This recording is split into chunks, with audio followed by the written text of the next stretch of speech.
Good morning, this is the Eager Beaver Show. You are listening to a True North Eager Beaver Media Incorporated podcast.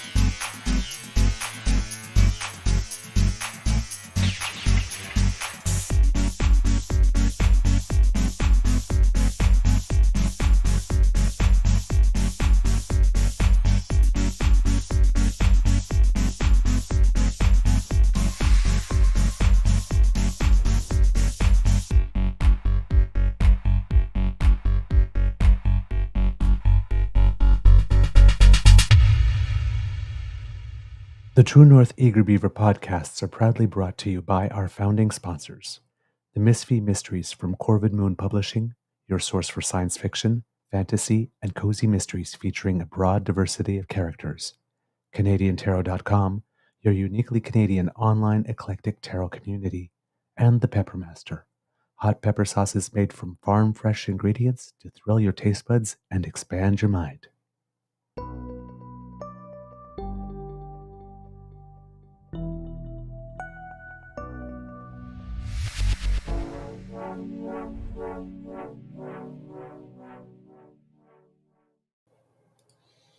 Well, good morning and hello, kids, and welcome to Season 3 and episode number 298 of the Daily Beaver Morning Show here on the Cryo Media Network. Yeah. Today, recording day is Thursday, January 18th. And if I am voguing, kids, you know why it is. Because today is Madonna Beaver Day. I am so excited. I'm so excited. I'm so excited. You've seen her before, haven't you? Once. Oh, Only okay. once. I've never seen her live. I've seen live concert footage, but I've never seen her live in person. But Yep. From what I've seen of this tour so far, she's pulling out all the stops. And I did notice the other day somebody posted a video of her and said, "Oh, look at her going! Yes, she needs a railing to hold on to because she's in her 60s now." And then somebody else posted the original video where they back it out and go, "Yeah, maybe because she's suspended 50 feet above the audience on a trestle that's moving around. Yeah, she needs a bar to hold on to because she's dancing on a platform 60 feet above people's heads." Mm-hmm. She does does have a yoga. safety harness, but she's holding on to the rail too. I mean, Yeah, absolutely. Yeah. Oh no, yeah. This one's I think it's called the Celebration Tour, and she's basically like the whole career retrospective. So it's just going to be a party, Oh yeah, right? absolutely. It's not like she doesn't have an album out that she's promoting or anything. It's just thank you fans. Well, it's kind of like Forever. the Rolling Stones still tour, right? Right. But they actually just put out a new record, but they've been touring for years. They hadn't put out a record in like a decade. Yeah. They kept touring. Why? Well, they have the catalog, so just do it, man. Oh yeah. It's the Rolling freaking Stones. People want to see them, right? It's They're Madonna. one of the best touring bands in the world. In history, ever. Yeah. And it's Madonna. I mean, my goodness, she's Madonna. Right. You know what I was watching last night? Because falls in line with this. I was watching Almost Famous. Ah, yes. From 2000s. The movie's 24 years old, and there's a scene where Jimmy Fallon's character says, "If you think Mick Jagger's going to be up there when he's 50, you are sadly mistaken." I'm like, you're right. He's up there at 80. And just doing it. Yeah. So, I am such a happy beaver. Yeah, the first time I saw her, it took forever for me to get to see her. Well, first of all, most of her career, she's been so big that if she ever came to Canada, it was Toronto and Montreal. And that was it, yeah. And probably not even Vancouver. I think she's played Ottawa once. I could be wrong, though. I think now, yes, like later on. Yes, I think it was she did. Confessions tour. Yeah, she did. She played at the CTC, and as a matter of fact, her the head of Live Nation live touring, Art Fogel, who is from Ottawa. There's a film called Who the F is Art Fogel? if you watch this documentary, he's made careers. Lady Gaga actually called up the director of the film after it was in the can and ready to be debuted and said, "Oh, no, wait. You've got to film me. Just come to my show next week. After the show, I'll come backstage. We'll do a thing." So she did a thing before she went on stage, did a thing after she went on stage, and recorded about an hour's worth of footage. And the guy just edited it down to the best stuff. She's like, "Use whatever you want." She goes, "I owe my whole career to Art Fogel." She goes, "I'm nothing without him." And if you watch the film, you'll understand why. Artists love this guy. He was a drummer. He was a musician. So he understands the artistry of it. So yeah, he's the guy that had a global touring when the largest concert tour in history prior to Taylor Swift, U2's 360 tour, with the big claw stage. That was Yes. him. And then Bono had that bicycle accident in New York City where he was really severely injured. He almost died. So they had to cancel the tour, postpone the tour for like a year and a half or something. And Art was like, "Yeah, no worries. Just chill as can be." Anyway, Yeah. sorry, I went way off topic there. No, but I mean, she had to cancel too, right? She had that huge Yeah. viral infection. So That's this is right. a concert that we were supposed to see in August, That's right. Yeah. That's right. right? So we're going to see now. So I am so excited. It's going to be a girls' night. My friends Erin, my friend Andrea, we're taking a train. It's gonna just, gab and chat on the way there, have, some lunch, have a nice supper, go and party, rock out, Is there an open app? like gabbing. It's just Madonna, I think. I would assume there's not on this one if you're doing a whole career retrospective and Yeah, it's like a like 3-hour you've been show. around since the 80s. Yeah. Yeah. Yeah, I would assume not. So yeah, I am super excited about this. And I did manage to get some sleep. Like that kid in the Disney commercial, I'm too excited to sleep. But yeah, I'm looking forward to it. So we kind of got off track with the intro. It A happens. big thank you goes to our podcast founding sponsors, the Peppermaster, the Misfit Mysteries from Corvid Moon Publishing, and CanadianTarot.com. We have a nibble for you today. It's going to be a short one because Mr. Grizzly does have a heart out today. Interesting choice of chapeau. I like it. It's almost like you're a little bit of bonhomme. Kind of. If I grow my beard back, I can be the zigzag guy. Ah, yes. It's a little chilly this morning, and yeah, I thought I'd put on some. Normally I wear wool, but this morning I'm wearing fleece because I'm doing some laundry. And you can see that this has a pocket, but the zipper came off in the wash. Oh no. Yeah, because it was glued on, and I tried to reattach it. It wouldn't stay, and I thought, I could just go over to the company that makes this, which you can sort of see. I'm not going to say. Yes. I can go right over to the Rito Center and say, "Hey," and they usually go, "Yeah, here's a new one." They're really good about that. Wow, pretty good. Because I mean, this isn't. It still looks like new. It's just that came apart. So I might do that on the way home from work today. All right. And before we do anything else, Mr. Grizzly, how's your mental health today? Pretty good, actually. Went to bed early and slept right through until 3 a.m. when I had to get up to see a man about a horse, and then went right back to sleep. And when the alarm went off at 5, I hit it. I remember hitting it, and then next thing I knew, it was 6. It was like I hit stop, and I closed my eyes, and then all of a sudden it was 6. So it was like I slept an hour, and it felt like 2 seconds. So I think I slept really well last night. You have Kit Hugo and Bonjour les voyageurs. Oh, yeah. It looks like you need your chasse galerie, the canoe that I don't know if anybody that that legend. Yeah, I do. Yeah. Okay. So yes, and for me, I'm going to show you. Not quite. A t-shirt from my days when I used to swim.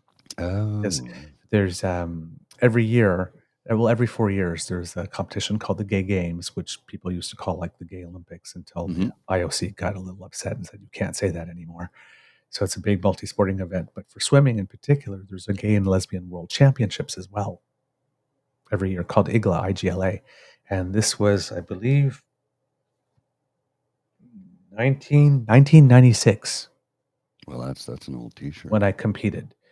It's an old t-shirt. And I'm really not rough on my stuff because I hear you. it looks really I have deep. a T-shirt in my cupboard somewhere from the mid '80s, and here's where here's the reason I kept it. I liked it. It just said New Balance, and it had some like a splash of color on it, and that was one of the reasons I kept it. The other reason was I bought it back then, and I bought a large. Okay, by today's standards, it would be called a small. I have to buy small and extra small. I didn't shrink. I'm bigger now than I was in 1985. Okay. Mm-hmm. They just changed the sizes of the labels Mm-hmm. Mm-hmm. to This make is people feel. What do they call it? Vanity sizing. They call it, I believe. Yes. This is from a competition in Washington, D.C., which reminds me when you told me about that story, there was another time a few years later I was in Washington, D.C., and it was in January from MLK Day, which recently just passed in the United States.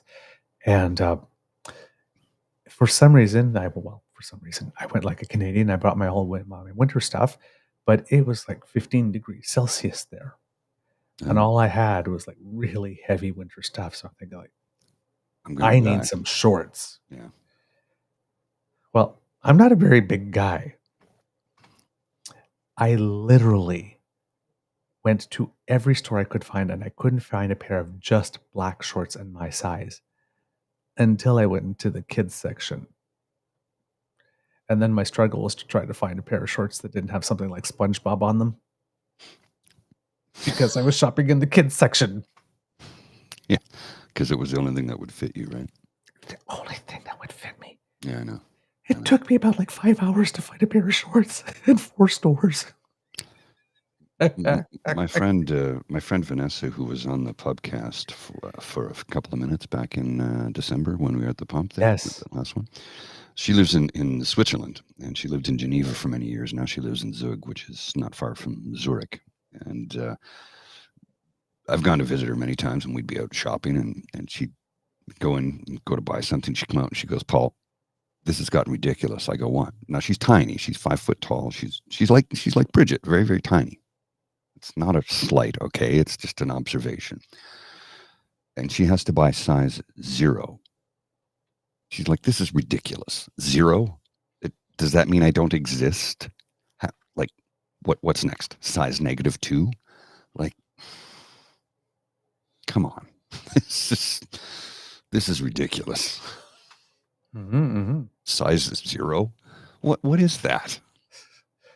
To me, you say size 0, and that means like does not exist. Precisely. But it literally says size 0. You stand it sideways and you vanish. It's absurd. Yeah. Like, why would you have a size 0? Don't ask me, man, but they do. Very counterintuitive. Okay, we went way off the tracks. We went way off tracks. Kids. Let's see. What do we want? Do you have anything to start us off with, Mr. Grizzly? I had something here, and I'm trying to find where it went. It disappeared from my timeline. Let me see. I think I bookmarked it. If I can just find it here. Where is it? Things just are disappearing all day. Oh, here it is. Yeah. We didn't get a chance to discuss this the other day, but it's something that I think, well, here's the thing. This took place in Germany the other day, in Leipzig, in Eastern Germany. Thousands joined a rally against the far-right AfD, chanting "all together against fascism." I'm going to show you a little bit of this footage. So it's funny how, suddenly, we can, that Germany is actually denouncing the AfD party. Meanwhile, here in Canada, certain members of Parliament of the Conservative Party of Canada are embracing the AfD party, and Christine Anderson, the fascist that has been called so in Germany. Alle zusammen gegen den Faschismus! Alle zusammen gegen den Faschismus! Alle zusammen!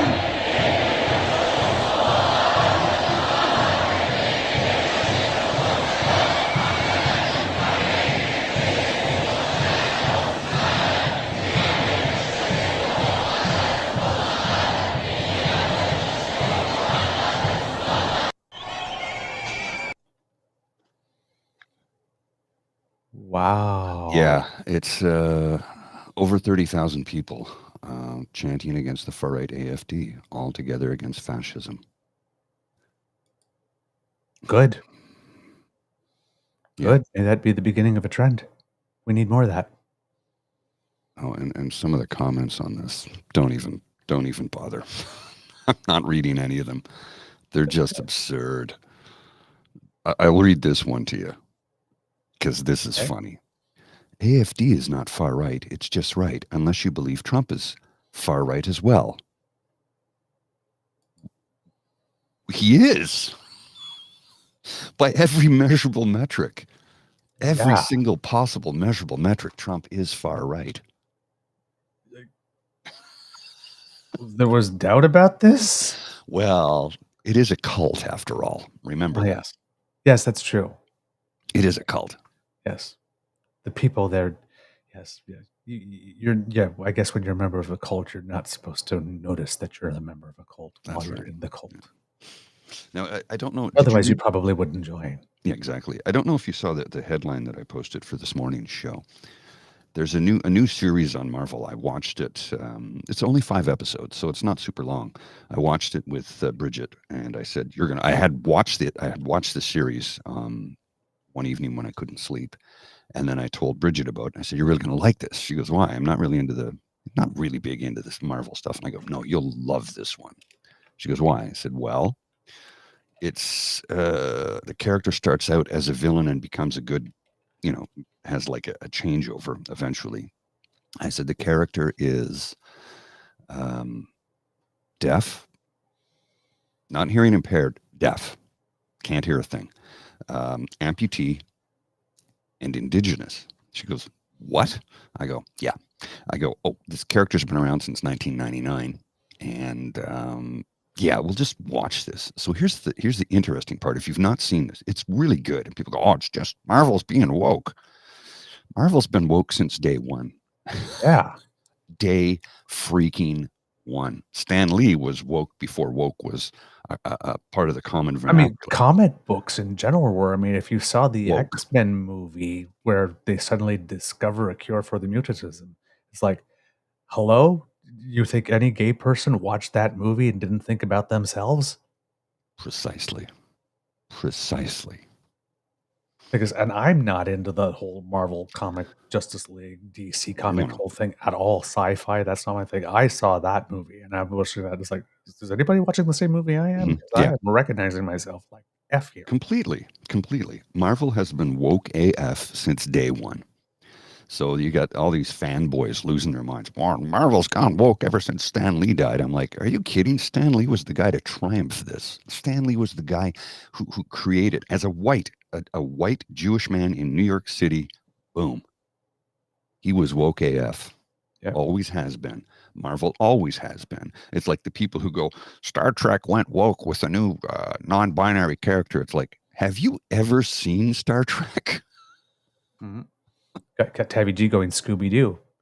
I guess that's I got that one from both the fifth column. I hadn't noticed it before. It was like, do you notice that it's a group of young kids who are intelligent and smart, and almost every time the bad guy is some rich white guy? Yep. It's like, oh, yee, okay, trying to make money.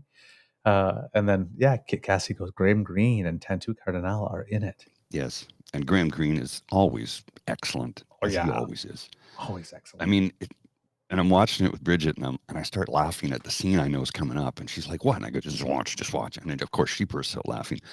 Graham Greene is one of my favorite performers because he's a great dramatic actor. But when he does comedy, holy shit, is he funny!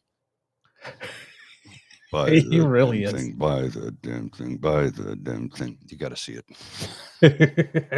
It's worth a watch. Trust me. Oh man, that's lovely. Oh, fantastic. Okay. Okay, James. Now this is funny because it's different universes. Because Wonder Woman is DC, right? Not Marvel. And Wonder Woman, by the way, started out originally as an independent comic book by the guy who invented the lie detector. Oh yeah, really, for real, yeah. yeah, William, I forget what his name was, but yeah, for real. There's a movie about him so his wife and his mistress, they had like a throuple back when it wasn't a thing in Okay. the 40s. And he said, I'm coming up with a new character for a fictional character, a superhero. And she goes, I don't give a damn what you make this person, just make it a woman. What their powers are, just make it a woman. So he said, okay. And then he created Wonder Woman. And then DC eventually picked it up. So yeah, you're mixing genres there, James. Sorry. And I'm a comic book geek. I haven't read a comic book since about 1982. I just have a pretty good memory for stuff. See, you could tell the kind of kid I was because, like, my comic books, while everybody was reading all that kind of stuff, I was like an Archie and Richie Rich and Casper. Oh, I the like kind Archie. of guy. I read Archie comic books. Come on, the Archie Digest. Come on, those were great. Yeah. Oh no, they were great, but I didn't read the other stuff. Like all the sci-fi, weird, otherworld type kind of stuff. Yeah. Was like, I'm just Superman, Spider-Man, and just like Batman, just passed like right all over them. It just didn't interest me at all. I was a weird kid. I really was a weird kid. Anyway, all right. In the news, since we going all over the place, but it is a very, very, very big day in the territory of Nunavut, kids and cubs. If we have anybody listening to us up there, good morning. Good morning. Thank you so much for joining us. But after nearly 25 years as a territory, the CBC reports, Nunavut is expected to sign a devolution agreement Thursday with the federal government, which is today. The Prime Minister is up there. He's scheduled to arrive in Iqaluit to sign the agreement alongside the territorial government representatives and Nunavut Tungavik Incorporated. The signing of the agreement essentially transfers responsibility of Crown lands and waters from the federal government to the territorial government. This is a very, very big deal. The details of the agreement have not been released publicly yet, but will be available once the agreement is signed. Prime Ministers expand. They're repeating the same sentence. They missed an editor could have done a better job on this.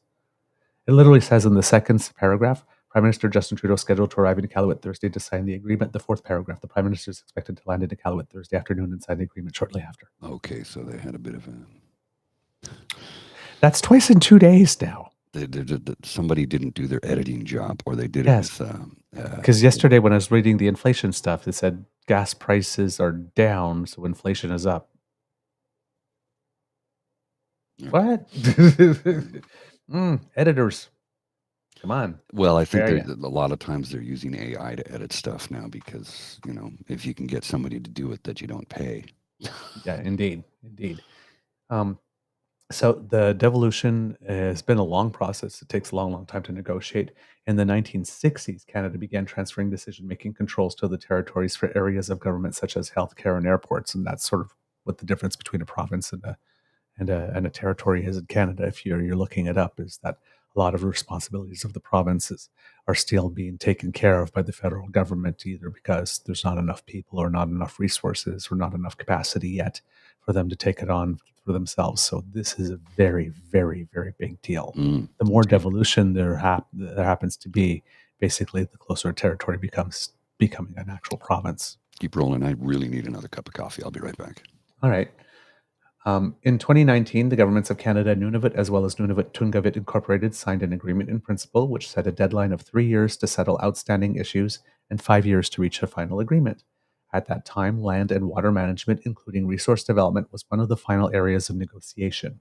Transferring responsibility for land and water would also make Nunavut responsible for Crown land in the territory. That land is currently managed by the Government of Canada employees.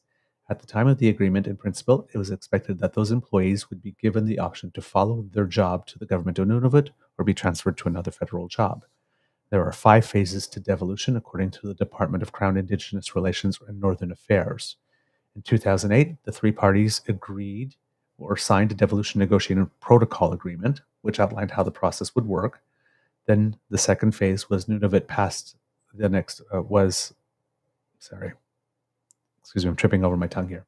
Nunavut signed an agreement in principle outlining the main issues in 2019. The third phase was a final devolution transfer agreement was negotiated and is set to be signed by all parties. Then the groups will put together legislation and mechanisms to implement the agreement. That'll be the next phase. And finally, those are implemented through a series of legislative changes to be approved through Parliament and mirrored in the Nunavut Legislative Assembly. So there will be concurrent processes going on in the territory and on Parliament Hill to pass this and then make it law.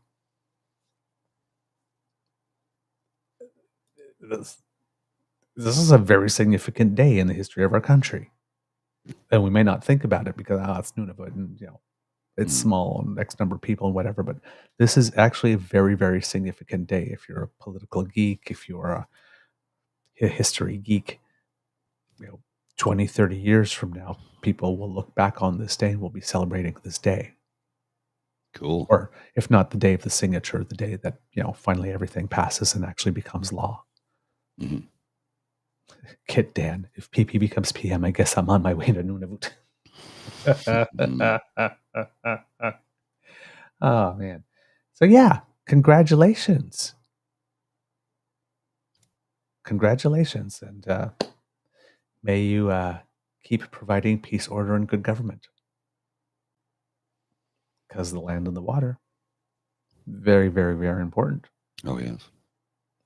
And particularly in Nunavut. Especially with the warming and everything. So there's going to be a lot to manage as things change. A tremendous amount as time goes on. I was reading an article yesterday on how Greenland has lost 1 trillion tons of ice. Yes. According to the Journal of Nature in Greenland, the ice in Greenland, according to AI, because they used AI to map more than 200,000 glaciers over the last 38 years, and it seems that the ice is melting 20% faster than originally thought. There's 5,000 square kilometers of the ice sheet that's gone, which is almost equivalent to the size of Prince Edward Island. 220. Wrap your mind around this. 221 billion tons of ice are being lost every year. Yeah. That's not 221 billion tons over the last 38 years. That's every year due to the warming of the planet. So when we're talking about rising sea levels, well, not just that. No. But here's the other big consideration.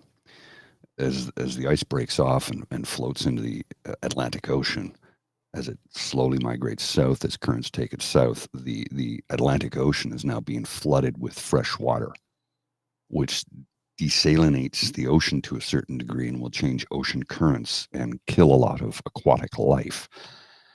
This is catastrophically bad for the life of the planet. And what they're very concerned about right now is how the Gulf Stream, which keeps Europe mild and temperate throughout the year, may disappear within the next 5 to 10 years, which would mean that all of Europe, which is not equipped for a Canadian winter or a Canadian summer, there are parts of Europe certainly that are equipped for Canadian summers, but the UK, almost nobody has air conditioning and almost nobody has central heat. It just doesn't get cold there. And a lot of the Victorian style homes, when they got the indoor plumbing, the pipes are on the outside of the house. Mm-hmm. They're not insulated. They're not designed for Canadian winters.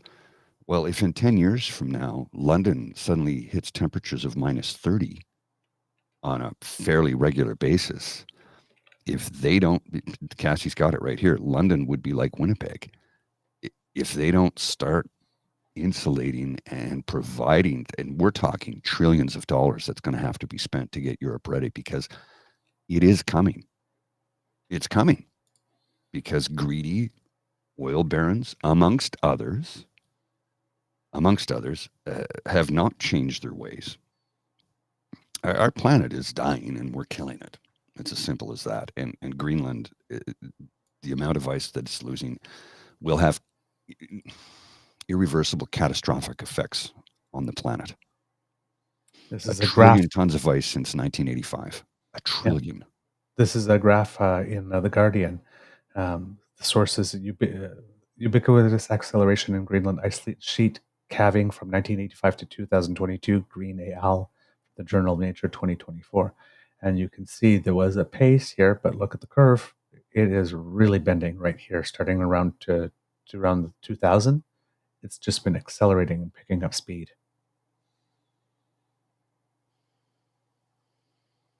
And there's Even if we like slammed down the brakes and started doing everything right tomorrow, there are still decades of this process that's baked into the cake.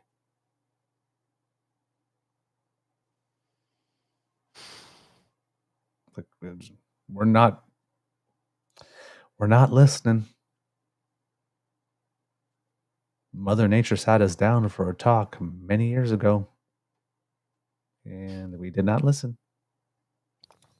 Adaptation and mitigation is going to be a huge part of let's quantify government's expenses.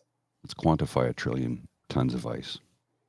Remember, 1 million seconds is 8 days. Mm-hmm. I think, is it 8 days? Let me just check it out here. 1 million seconds. Oh, 1 billion seconds is 32 years. 1 million seconds is, I think it's 8 days. Oh, no, 12 days. 11 and a half days. So 1 million seconds is 11 and a half days. 1 billion seconds is 32 years. 1 trillion seconds, do you want to know what that is? The difference between 1 billion and 1 trillion. So 1 million is 12 days. 1 billion is 32 years. 1 trillion seconds, 31,688 years. Hey. To give you an idea of how big of a number that is. That's in seconds. Hey. So in 12 days, 1 million seconds will have passed by. In 32 years, 1 billion seconds would have passed by. I will never see 1 trillion seconds because I'm not living to be almost 32,000 years old. So that gives you an idea of how big 1 trillion is. 1 million, 1 billion, 1 trillion.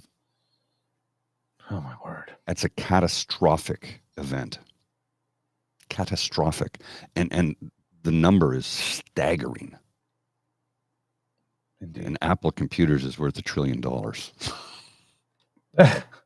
Their market cap is $1 trillion. And they're like, that's not even a real number. As human beings go, it's not a number we can quantify in our brains. It's beyond imagination. Yeah. And yet. A couple of little quick hits for you, kits and cubs. Just some things that I noticed that I thought would be interesting to share.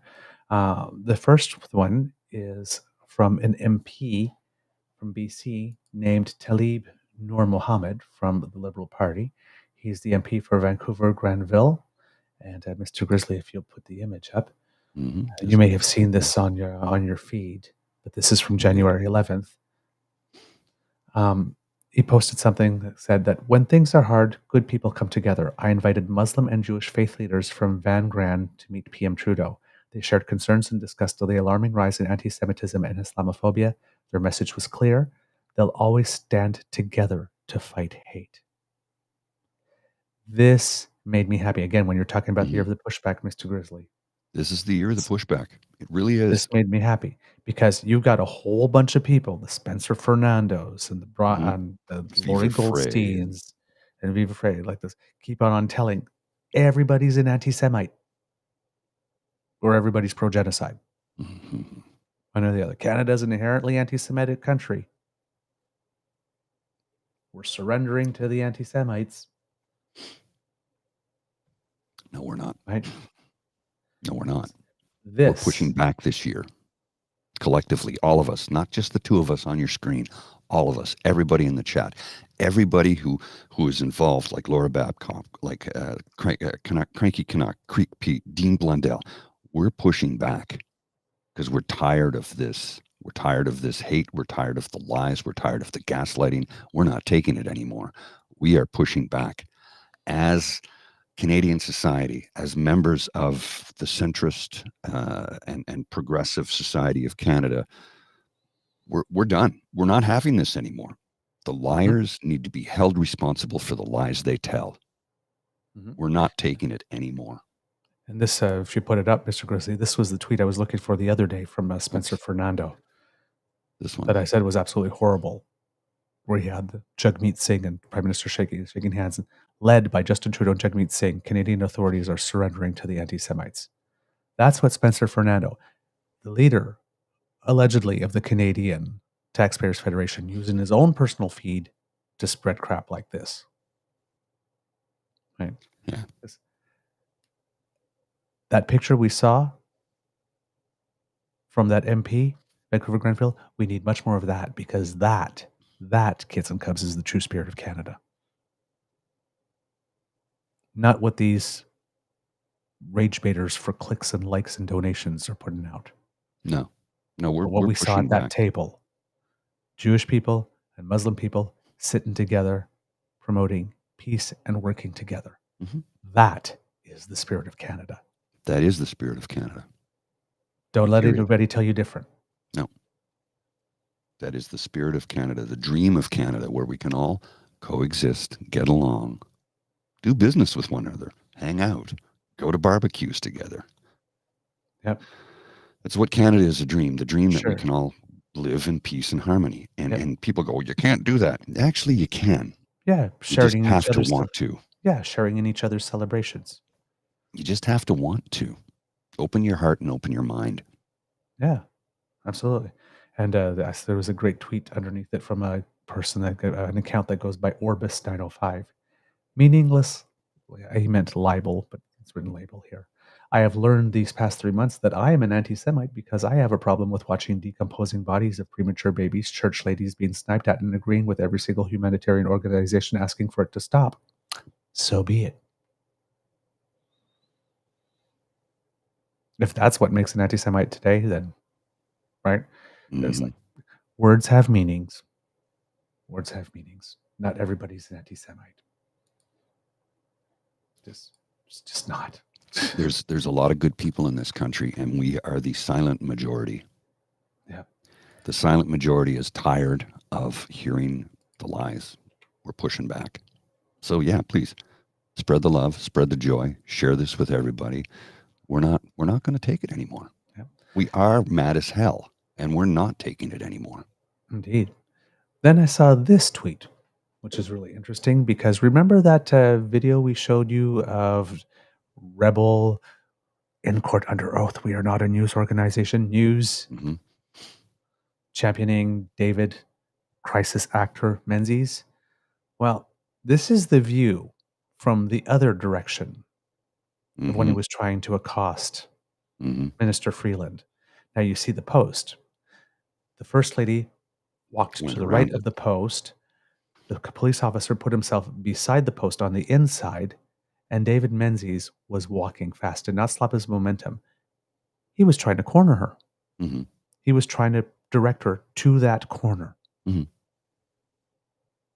That kind of explains why the police got a little touchy quite quickly. Because what happens? What's going to happen next once the politician is cornered? We don't know. Now, I'm not saying that David Menzies had any ill intent with regard to that. That's not what I'm saying. But when you're an officer, you have like split seconds to make that decision. Split seconds. And it matters. It really matters. Because in South Korea, a couple of days after Minister Freeland was accosted, this piece of news came out. And this adds some color and texture. South Korean opposition leader stabbed in the neck, airlifted to hospital.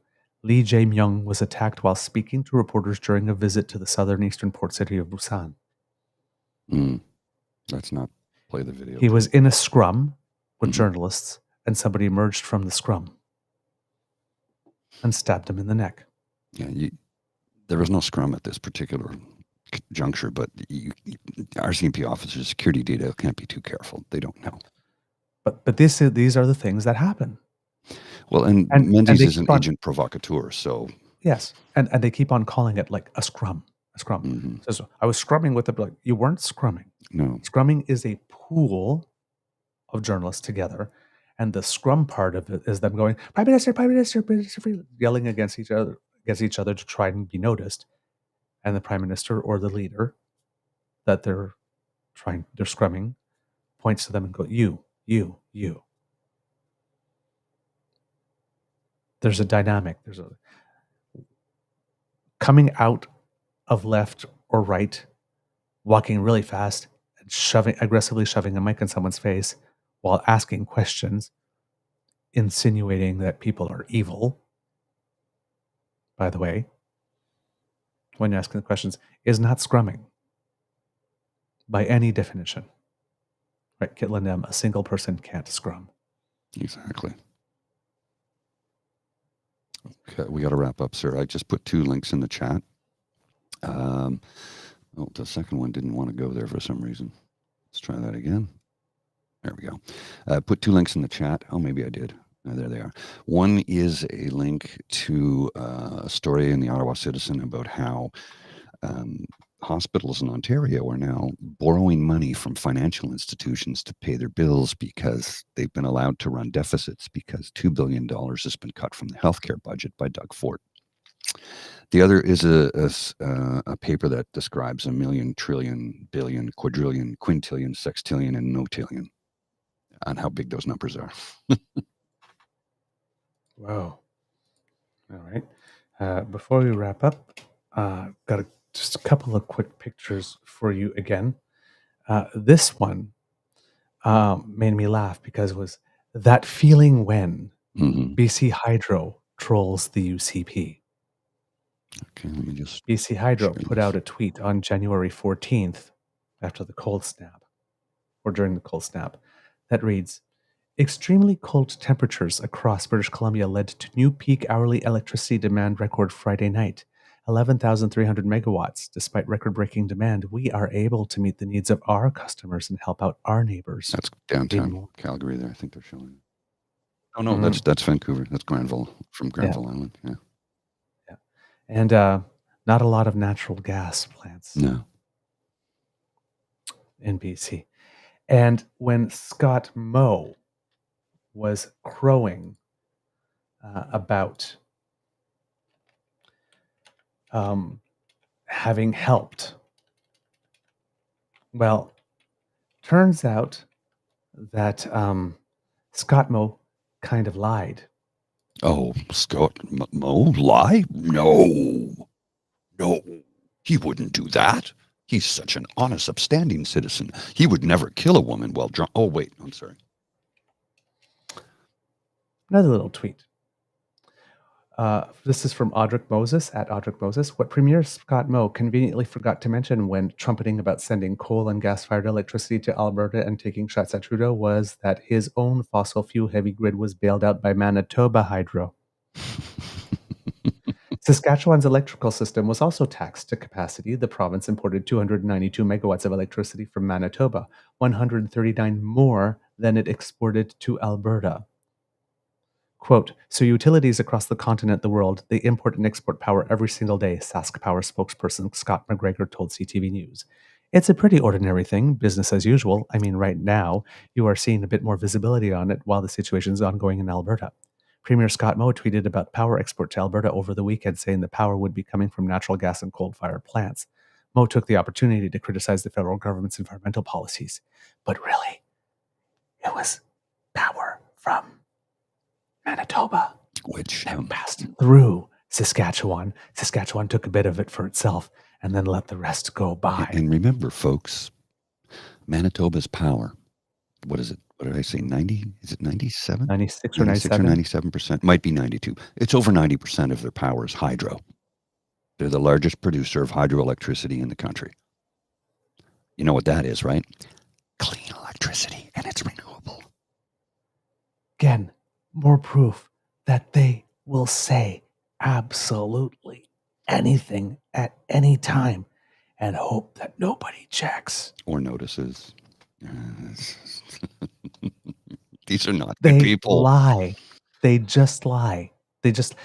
Once you accept that the first thing that these people will do all the time is lie, then you start to get it. Mm-hmm. All right, Mr. Grizzly, do we have a show? We do indeed, sir. We got to wrap. I got to leave like 5 minutes ago. All right, Kits and Cubs, that's the end of this episode of the Daily Beaver Morning Show. We hope that you like listening to us because we like making this for you. Remember, sharing is caring. So please tell your peeps and poops all about us. If you don't want to miss an episode, you don't have to. Thanks to the Ray Girl. Just scan that QR code under my chin. That brings you to our pod page, podpage.com/the True North Eager Beaver, lowercase letters with a hyphen between each one of those words, and we'll come directly to you.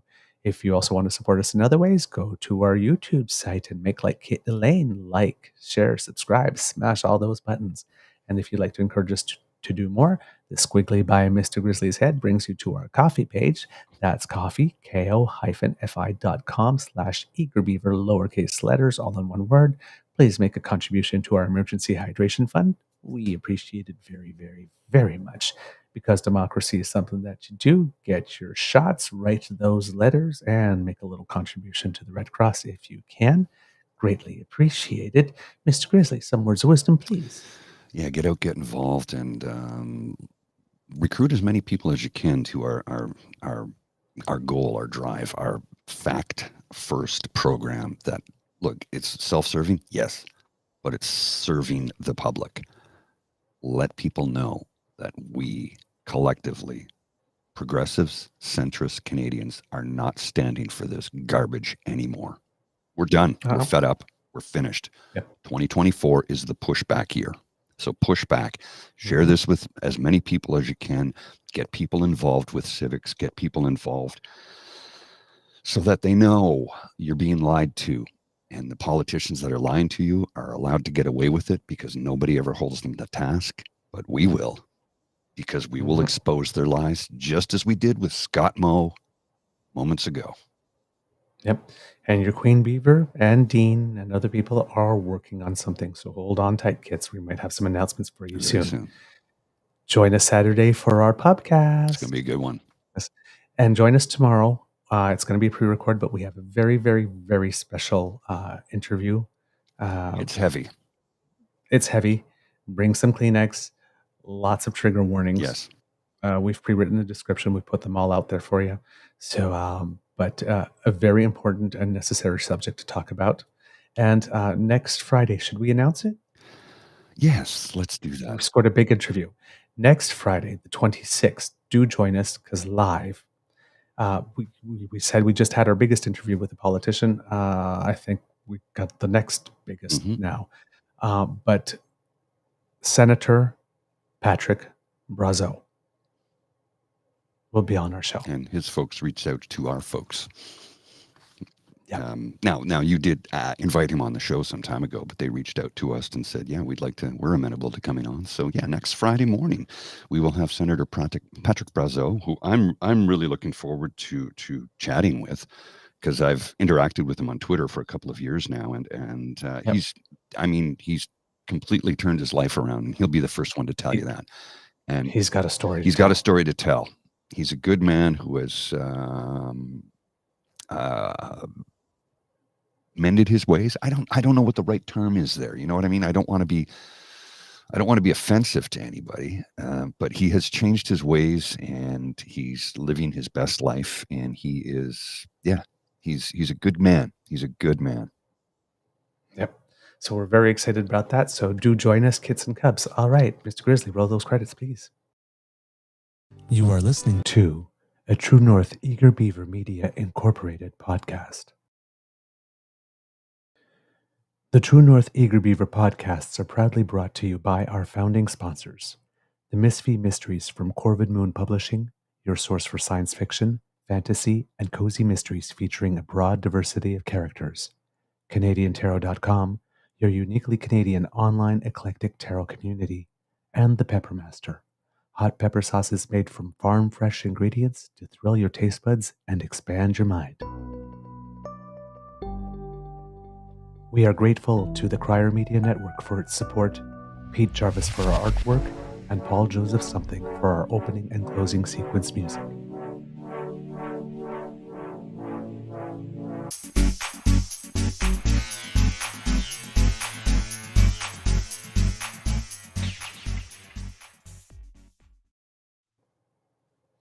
Yes, Kit Dan, to answer your question, he is the one who boxed JT. Quick Easter egg, just a visual, but I'm sure you'll like it. From the Ray Girl, happy Wednesday. Some hippie snow people.